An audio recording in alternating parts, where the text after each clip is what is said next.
Ens diem Gerard, Dani i Nausica. Som alumnes de l'Institut Marta Mata. Avui us parlarem del bullying, un tema que afecta a tots els col·legis i instituts de Catalunya. Hi ha 5 tipus de bullying. El físic, el psicològic, el verbal, el sexual i el social. En el bullying psicològic, l'agressor fa servir les amenaces per aconseguir manipular la seva víctima. També hi ha altres accions com la intimidació, la manipulació i inclús el xantatge. Totes tenen en comú en què afecta de forma directa a l'autoestima del nen que pateix aquest tipus d'assetjament. Ara us parlarem del bullying físic. És un tipus d'assetjament en el que es produeix el contacte amb l'agressor i la víctima.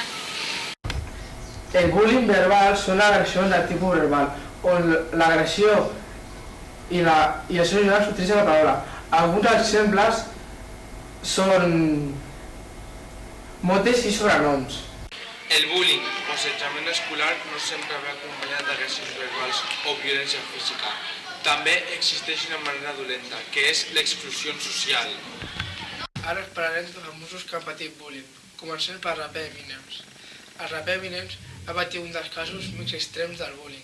Va ser golpeat fins patir una commoció cerebral. A la infància, fins als 20 anys. Llavors va formar el seu grup de música.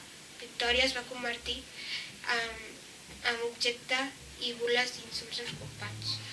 I hi ha més famosos que han tingut la valentia d'explicar-lo als medis.